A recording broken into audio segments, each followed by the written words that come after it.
don't know when we're going to die. Yeah, that's the thing. Right? If we knew when we were going to die, I'll tell you exactly what to do to the penny.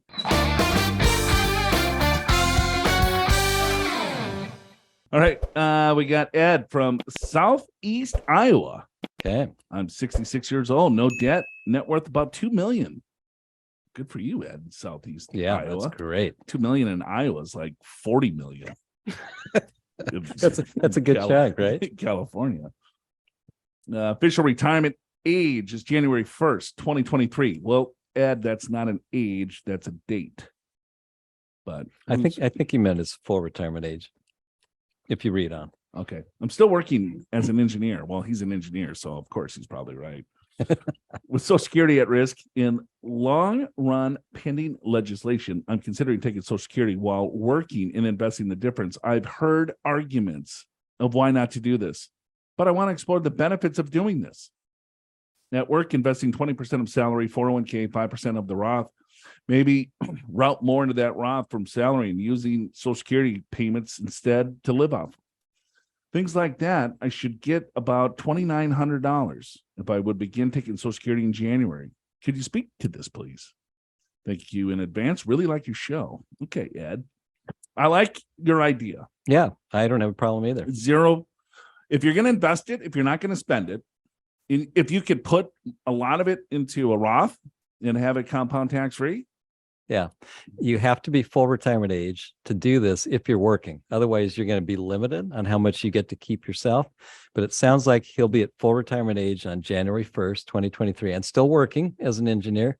It's a great strategy if you actually do save and invest. And it's a great strategy if you're not so sure about the future of Social Security. Right. Yeah. So if you delay Social Security, the rules say that you get an 8% delayed retirement credit. Right. And so it's like, okay, well, I delay and then now I get a lot higher fixed benefit. Okay. At age 70. And then I have that I'm going to have for the rest of my life. But we don't know when we're going to die. Yeah, that's the thing. Right. If we knew when we were going to die, I'll tell you exactly what to do to the penny. Right. But we don't. And we're living longer, and the actuarial tables for Social Security, they came up with them in the 1980s. So we're actually living longer than that. So at least on average, we're doing better than what the tables would indicate, which would mean on average, you're better waiting. But average it's not the right strategy for everybody. So here's my argument not to do this. But he's already heard it, but maybe I can give a different spin. He's got a couple $1 million in retirement accounts. He's 66. He lives in Southeast Iowa. He probably doesn't spend a ton of money. He saved a lot. Yeah. Right. And so instead of taking the money now and then paying tax, right, because that's all income, it's going to be 85% tax and then whatever tax rate that he's in while he's working. I don't know what the true net effect is going to be. Sure. Versus delaying. And then he retires.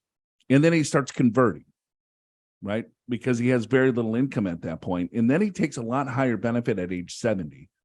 And then if he can arrange his affairs in such a way from a distribution standpoint to make his Social Security less taxable, right? Well, then your net effect over, a certain life expectancy. He's the engineer. He can map this stuff out. He could create. I'm just kind of making this stuff out as I go in my head. But if he maps this stuff out and says, okay, well, look at the tax rate. Look at provisional income. How is Social Security going to be taxed today if I take it now while I'm working? And what's my true net effect?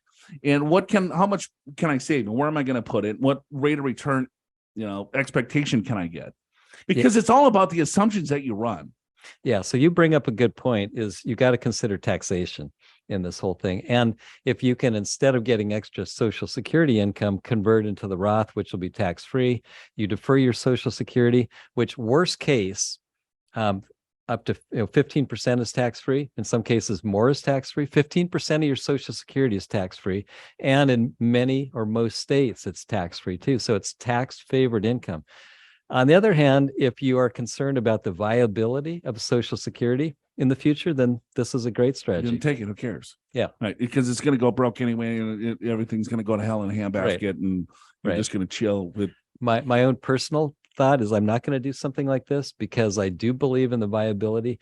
only because we've had problems before and it's always been fixed. And I believe we have a vested interest as a country to fix it in the future. Vote for Big Al. 2024 election. Are you prepared for retirement? Schedule a free financial assessment with an experienced financial professional right online at purefinancial.com.